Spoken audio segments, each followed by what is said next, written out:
Hi friends, welcome to Sabina சமையல். இன்றைக்கி வந்து சூப்பராக ஒரு கொள்ளு ரசமும் அதுக்கு துவையல், பருப்பு துவையலும் ஒரு கொள்ளு வடையும் தாங்க பார்க்க போகிறோம்.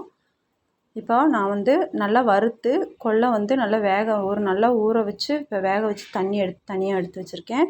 இப்போ வந்து இதில் கொஞ்சமாக புளி, ஒரு மீடியம் சைஸ் தக்காளி, ஒரு 3 தக்காளி கரைச்சி எடுத்து வச்சுருக்கேன்.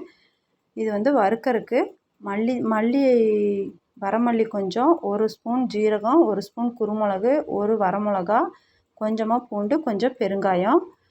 கட்டி பெருங்காயமாக இருக்குது, நீங்கள் தூள் பெருங்காயம் இருந்தாலும் அதை யூஸ் பண்ணிக்கலாம். இப்போ வந்து நம்ம வடைச்சட்டி வச்சுட்டு இப்போ நம்ம எடுத்து வச்சுருக்க ஜீரகம், மல்லி, குருமிளகு, வரமிளகா, பெருங்காயம் இதை மட்டும் நம்ம 4 இப்போ வறுத்துக்க போகிறோம். லோ ஃப்ளேமில் வச்சுக்கோங்க, ஹை ஃப்ளேமில் வச்சோம்னா கரிஞ்சு போயிடும். இதை இப்போ நல்லா நம்ம வறுத்து எடுத்துக்கலாம். இப்போ நல்லா வறுத்து எடுத்துக்கலாம் கரியாமல். இதை வறுத்ததை வந்து நம்ம ஒரு மிக்ஸி ஜாருக்கு மாற்றி இதை நல்லா பவுடராக நெய்ஸாக அரைச்சி எடுத்துக்கலாம். ஓரளவுக்கு கொருன்னு இருக்கிற மாதிரி அரைச்சி எடுத்துக்கலாம். அதோட அந்த பூண்டு, நம்ம எடுத்து வச்சுருக்க பூண்டையும் போட்டு அரைச்சி எடுத்துக்கலாம். இது ரொம்ப டேஸ்ட்டாக இருக்கும். அதுவும் இல்லாமல் இப்போ நம்ம வந்து சளி பிடிச்சிருந்துச்சின்னா இந்த மாதிரி கொள்ளு ரசம் வச்சு குடித்தோம்னா ஒரு வாரத்தில் ஒரு டைம் 2 டைம் குடித்தோம்னாவே நம்மளுக்கு சளியெல்லாம் சரியாயிடும். அதுக்கு தான் இந்த கொள்ளு ரசம். இப்போ நம்ம வணக்கினதை வறுத்து வச்சுருக்கோம் இல்லைங்களா, அதை வந்து நான் ஒரு மிக்ஸி ஜாருக்கு மாற்றிக்கிறேன். இப்போ இது ஒரு கொருன்னு அரைச்சி எடுத்துக்கலாம். இப்போ அரைச்சி எடுத்தாச்சு. அதில் வந்து நான் எடுத்து வச்சுருக்கேன் அந்த பூண்டையும் போட்டு அரைச்சி எடுத்துக்கலாம். இப்போ வடைச்சட்டி வச்சுட்டு கொஞ்சமாக நல்லெண்ணெய், ஒரு 2 டீஸ்பூன் நல்லெண்ணெய் ஊற்றிருக்கேன். அதில் வந்து கொஞ்சமாக கடுகு, ஒரே ஒரு வரமிளகா,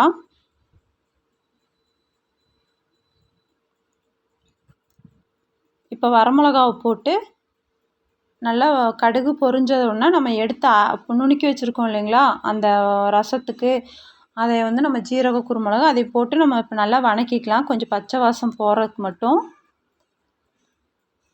இப்போ வணக்கிட்டு நல்லா வணக்கணுன்னா நம்ம இப்போ இந்த புளி தக்காளி தண்ணி, அந்த கொள்ளு தண்ணி எடுத்து வச்சுருக்கோம் இல்லைங்களா, அதை வந்து இதில் ஊற்றிக்கலாம். ஊற்றிட்டு நல்லா ஒரு கொதி வந்தோடனே நம்ம அதை இறக்கிக்க வேண்டியதுதான். அவ்வளோதாங்க, கொள்ளு ரசம் சூப்பராக நம்மளுக்கு ரெடி ஆயிரும். இப்போ நான் எடுத்து வச்சுருக்கேன் அந்த கொள்ளு தண்ணியை இதில் ஊற்றிக்கிறேன். நல்லா வணங்கிருச்சு.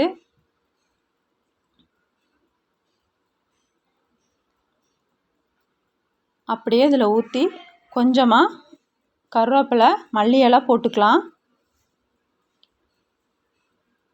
போட்டு அந்த வடைச்சட்டியில் அப்படியே எடுத்து ஊற்றி நல்லா கொஞ்சம் கொதி வரும்போது நம்ம நல்லா கொஞ்சம் மஞ்சப்பொடி மட்டும் கொஞ்சம் போட்டுக்கலாம். மஞ்சப்பொடி, தேவையான அளவு கல்லுப்பு,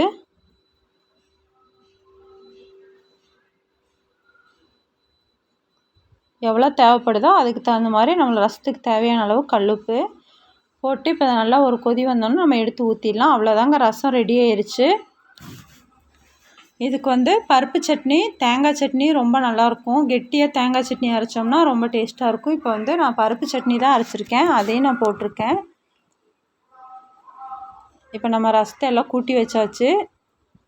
இப்போ நான் பருப்பு சட்னிக்கு ஒரு துண்டு தேங்காய், கொஞ்சமாக துவரம்பருப்பு, ஒரு வரமிளகா, காரமாக இருக்கனால ஒரு வரமிளகா எடுத்துருக்கேன், 2 பல் பூண்டு, கொஞ்சமாக கருவேப்பிலை, கொஞ்சம் புளி. இப்போ இதை வந்து பருப்பை வந்து தனியாக நம்ம வறுத்து எடுத்துக்கணும், பொன்னிறமாக வறுத்துக்கணும். கருகுச்சுன்னா சட்னியோட டேஸ்ட்டே மாறிடும். இப்போ வந்து இதை நம்ம வந்து இப்போ வடைச்சட்டி வச்சு இப்போ இங்கே ரசம் கொதிச்சிட்ருக்கு. ரசத்துக்கு தான் இப்போ பருப்பு சட்னி நம்ம அரைக்கிறோம். ரசம் பாருங்கள் நல்லா கொதிச்சிருச்சு. இப்போ கொதி வந்தோடனே நான் இது இறக்கிக்கலாம்.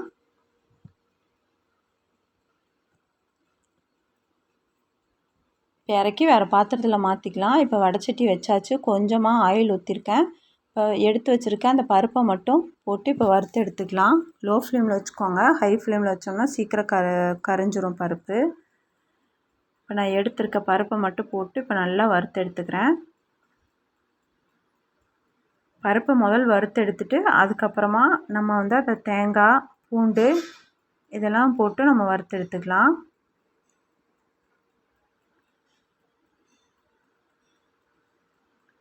ஸ்டவ் வந்து லோ ஃப்ளேமில் தான் இருக்கணும், ஹையில் வச்சோம்னா கரிஞ்சிருங்க. இந்த சட்னி வந்து ரொம்ப டேஸ்ட்டாக இருக்குங்க. நீங்களும் இதே மாதிரி ட்ரை பண்ணி பாருங்கள். இது வந்து புளிக்குழம்பு வச்சாலும் இந்த சட்னி அரைச்சா ரொம்ப நல்லாயிருக்கும். யாருக்கு சளி பிடிச்சிருந்தாலும் நம்ம கொள்ளு ரசம் வச்சு வாரத்தில் ஒரு 2 டைம் சாப்பிட்டோம்னா நல்லா சளி அத்தனையும் கரைஞ்சி வந்துடும். எங்கள் வீட்டில் எங்கள் அப்பாவுக்கு வந்து நல்லா சளி பிடிச்சிருக்கனால தான் அப்பாவுக்கு வேண்டி தான் இந்த ரசம் வச்சுருக்கு, கொள்ளு ரசம். பாருங்கள், இப்போ இந்த பூண்டையும் வச்சு இப்போ நல்லா நம்ம வதக்கிக்கலாம். பூண்டு நம்ம தேங்காயெலாம் போட்டு ஒரு நிமிஷம் மட்டும் இருந்தால் போதும்.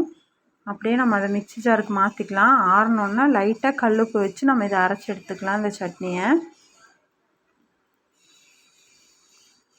இப்போ நம்ம இதை வேக வச்சு எடுத்த அந்த கொள்ளு வந்து நம்மளுக்கு வேஸ்ட்டாக நம்ம வந்து பயிராகவோ சுண்டலாகவோ தாளிக்கலாம். உப்பு நான் எடுத்திருக்கேன் கொஞ்சமாக சட்னிக்கு. மிக்ஸி ஜாரில் போட்டாச்சு. போட்டு இப்போ இதை வந்து தண்ணி ஊற்றாமல் ஃபஸ்ட்டு நல்லா கொருன்னு அரைச்சி எடுத்துக்கலாம். இப்போ பருப்பு சட்னி நம்மளுக்கு ரெடி ஆயிடுச்சு, ரசமும் ரெடி ஆயிடுச்சு. இப்போ இந்த கொள்ளு வந்து வேக வச்சு எடுத்து வச்சுருக்கோம் இல்லைங்களா, அதை வந்து நம்ம பயிராகவும் சுண்டலாகவும் தாளிச்சிக்கலாம். நான் அப்படி செய்ய போகிறதில்ல. இன்றைக்கி குழந்தைங்களாம் வீட்டில் இருக்காங்க. இப்போ வடையை நம்ம செஞ்சு கொடுத்தா சாப்பிட்டுக்குவாங்க நல்லா. ரொம்ப ஸ்ட்ரென்த்தும் கூட உடம்புக்கு. இப்போ இந்த கொள்ளை வந்து அப்படியே நல்லா தண்ணி வடித்து ஒரு மிக்ஸி ஜாருக்கு மாற்றிக்க போகிறேன். வடைக்கு தேவையான பொருளெல்லாம் ஃபஸ்ட்டு எடுத்துக்கலாம். பூண்டு கொஞ்சம், 2 வரமிளகா, மல்லி இலை, கருவேப்பிலை, கொஞ்சம் இஞ்சி, அப்புறம் வெங்காயம், பெரிய வெங்காயம் 2 வெங்காயம் நல்லா பொடிசாக நறுக்கி வச்சுருக்கேன். கொஞ்சமாக அரிசி மாவு, இப்போ கொள்ளு வேக வச்சு எடுத்தது. இப்போ இதை ஒரு மிக்ஸி ஜாருக்கு இந்த கொள்ளை மாற்றிக்கிறேன். தண்ணி இல்லாமல் ஃபுல்லாக ட்ரை ஆகி வடித்து போட்டுக்கலாம்.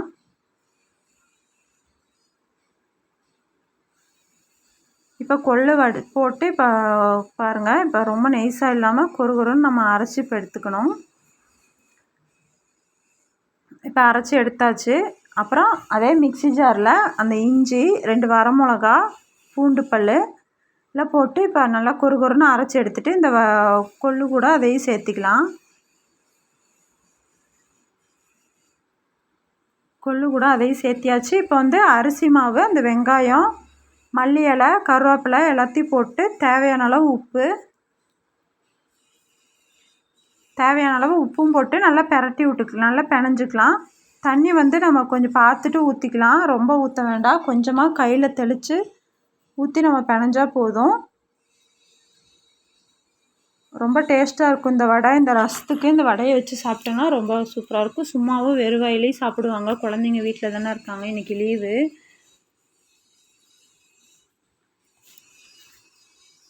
இப்போ ரெடி ஆயிடுச்சு. இப்போ இங்கே எண்ணெய் காஞ்சி இப்போ நான் வடையை தட்டி போட்டேன். அவ்வளோதாங்க, நம்மளுக்கு சுவையான கொள்ளு ரசம், பருப்பு சட்னி, கொள்ளு வடை ரெடி ஆயிடுச்சு. நீங்களும் இந்த வீடியோவை இதே மாதிரி நீங்கள் செஞ்சு பாருங்கள். செஞ்சு பார்த்துட்டு எனக்கு கமெண்ட்டில் சொல்லுங்கள் எப்படி இருந்துச்சுன்னு. அவ்வளோதாங்க, சூப்பராக நம்மளுக்கு ரெடி ஆயிடுச்சு. அடுத்த வீடியோவில் சந்திக்கலாம். அது வரைக்கும் பாய்.